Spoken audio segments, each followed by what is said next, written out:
Hello and welcome to Mad Goes Racing, and today we are back in Automobilista 2 having a look at Beta 5, which dropped at some ridiculous time this morning, like midnight, so I didn't bother too much until this morning, and then I kept getting people phoning me up and emailing me going, I can't get on this or that or this or that, trying to remote into everything because of the "we've told you all to stay at home" business that's going on in the UK at the moment. So I did have a little play on the other machine with a gamepad for about 5 minutes, but so this is like me reading and talking and trying to do sensible things all at the same time. Right, Beta 5 changelog, suspension setup screen, added anti-roll bar settings to the quick menu, and something about a label, but we will have a look in the edit setup, and now we have anti-roll bars, which we didn't before, and all the rest of it's the same. And in the advanced setup we have a second screen, which I assume I can get to with my paddle. I can, good, which has got all the usual very large number of potentially confusing things to mess up to make your car handle like crap. That's why I don't do it. Now, as with all these things, there are things that will show up that aren't actually available on the car, and they should be greyed out. You shouldn't be able to do anything with them. So things like third springs, bump stop on the third spring shouldn't show up, because this car won't have them. The only thing that'll have them will be sort of newish Formula 1 cars, I think you'll find. I might be talking complete and utter bollocks, but I think I'm right. I am sometimes. Now, one interesting thing is if I change, for example, I think I'll go back and go back again. If I start, you'll notice we've got 18 litres of fuel, and then if I go right back to the pits, edit this up and go, I actually wanted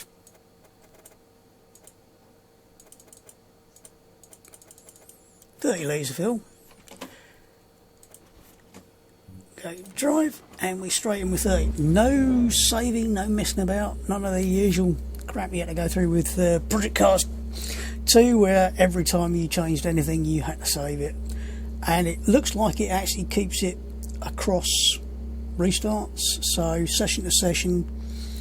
If you decide your default wants to be 30 litres for this car, you can set it, forget it, you don't have to save it. Looks like it should be doing that, so that's all good news. I'll just pause that so it shuts up. Physics, further tyre model revisions.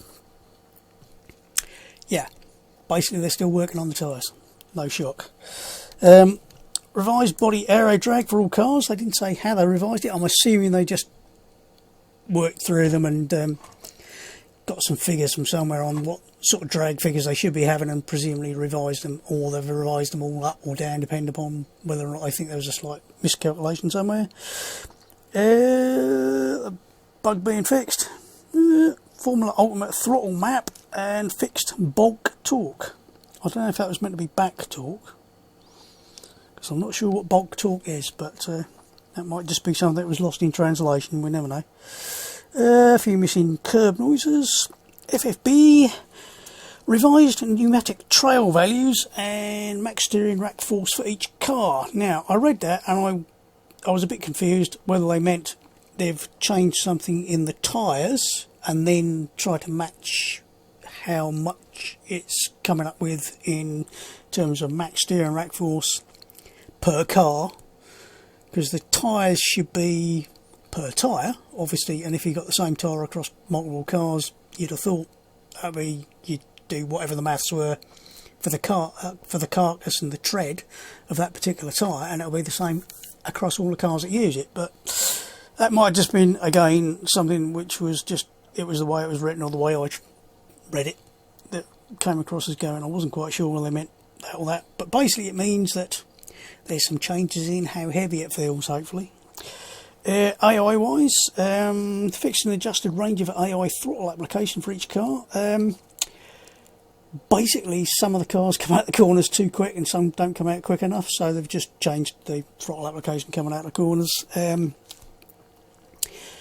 Again, more things to try and sort out the turn 1 incidents. The usual problem with AI being they generally all arrive and pile into the first corner, and you can say that about most AI in most sims, that at some point or other they will all get a bit too close together, probably stack up a bit, be a bit slow, and it is probably the most difficult bit to deal with is the start through the first 2 corners maybe. But then you say that for human beings, the amount of turn 1 cock-ups that you see on multiplayer, because people all seem to think you can win the race on the first corner, and all you can really do is lose the race on the first corner. But that's another story. Bump the AI aggression slightly for all cars following further adjustments. Audio, Sprint Race V6 fixed pops and clicks on interior sounds. Well, we'll find out in a minute because I'm going to be driving it. Tracks, art passes for Imola and Imola 1972, IIyama Historic, Donington, Interlagos and Montreal. Adjusted weather and climate values. Yep. And apparently in Interlagos there was a slight problem where sometimes the person in first place wouldn't trigger the first lap, so you'd always be a lap behind straight away, which is there's a real treat for the person who's just got pole. You miss a lap, so you're last. Few adjustments for the TV cameras on Donington Park.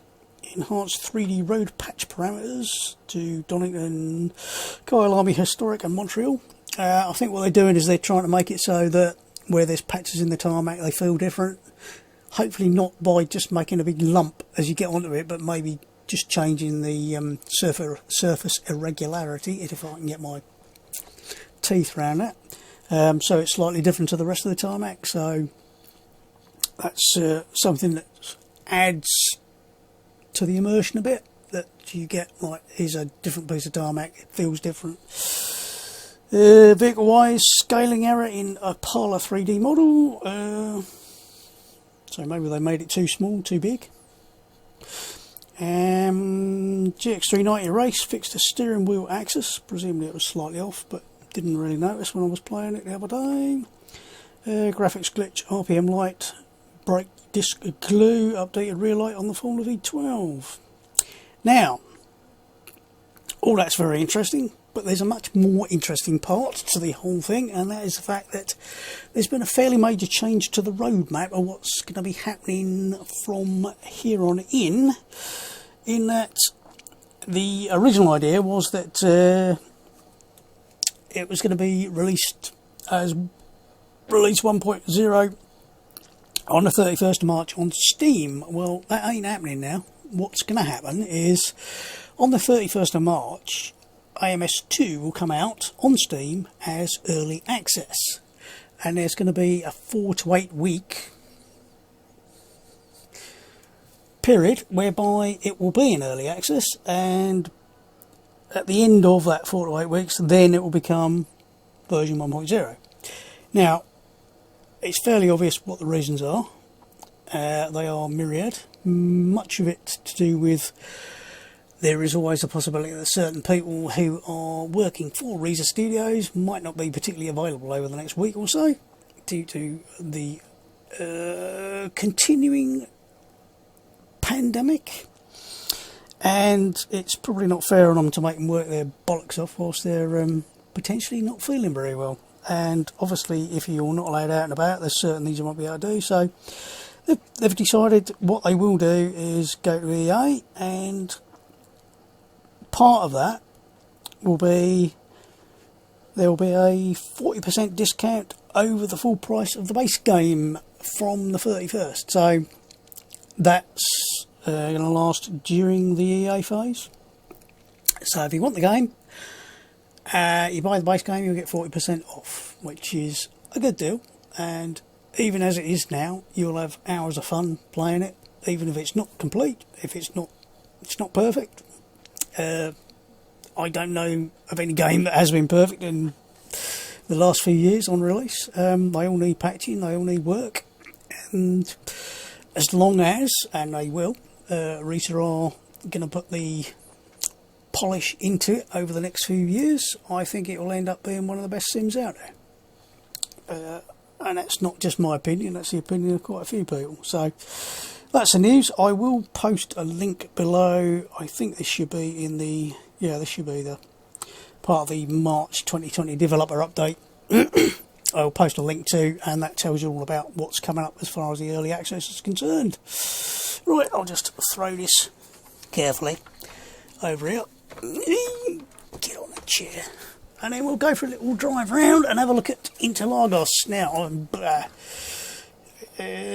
don't know quite what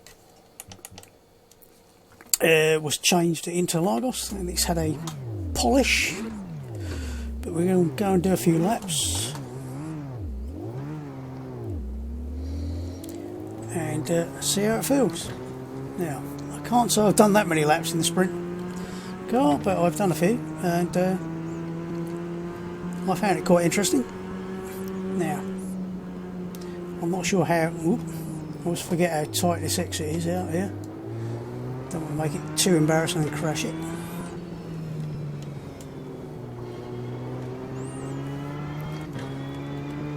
And I'm sure every time they come out with a new beta release that the force feedback gets better every time.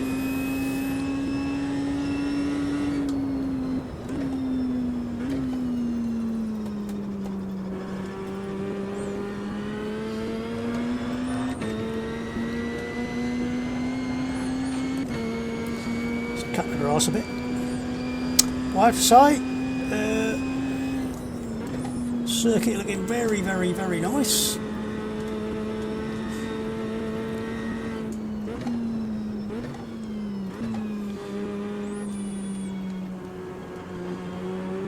I always cock this corner up, I always forget how tight it is. It's one of those you sort of go around and quite often spin coming out of there as well.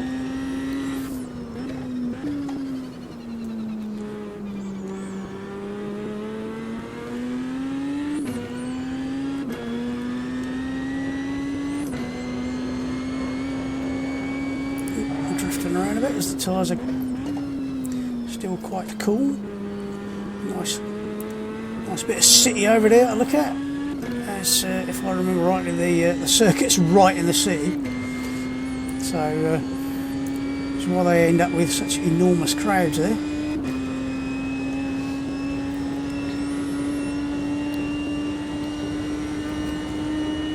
Nice amount of life in the steering wheel as it's gently bimbling backwards and forwards.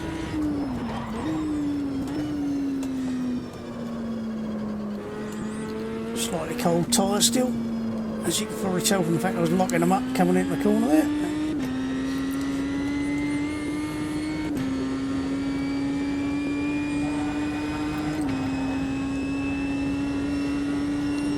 But yeah, it feels very nice.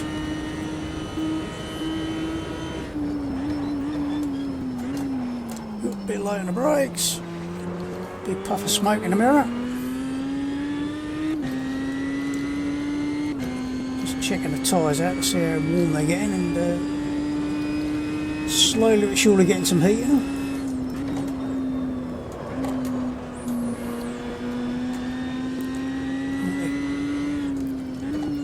Maybe set up with a little bit too much understeer, although I don't know how understeery they're meant to be. See, this is I think this is a Brazil specific race series, the sprint. I'm not talking out of my backside, but I seem to recall it is. They're basically a space chassis, so it's all tubular chassis, and then body just bolted to it, as far as I remember, with a one make engine, etc.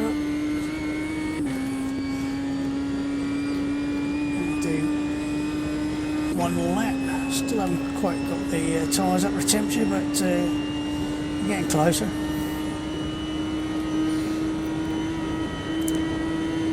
Do a little bit more gearing, but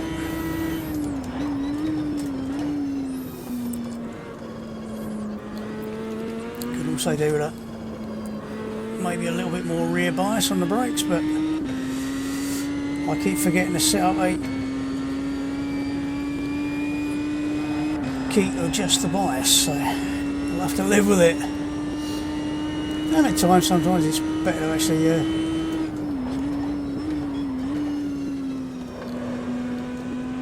better to learn how to drive around a problem than try and adjust everything out of it. Like whenever I play something like AC or something that gives you an option to have a green track, I tend to go with the green track for the very simple reason that if you can drive on a green track and keep the car on a track, you're probably much more likely to be able to keep it on a track on a fully optimised, well rubbered track. So there's one thing about the AMS. I don't know whether they're going to try and get to the point of being able to set the initial track conditions of it. Obviously with the old live track system you should be able to go, it should have this much before you get going. Whoops, rubber wise, a little bit too much grass there, because you can throw random numbers for seeding the state of the tarmac, same as the weather, you can throw random numbers at it and seed it. So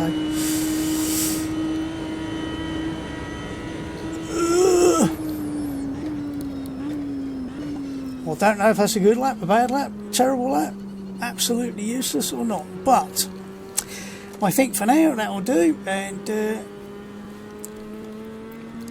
as this is not, like I said, there's not a huge amount of difference to show, but no new circuits and nothing like that, so I think we'll call that a day and say stay safe, get some sim racing in, enjoy yourself, and I'll see you next time. Goodbye.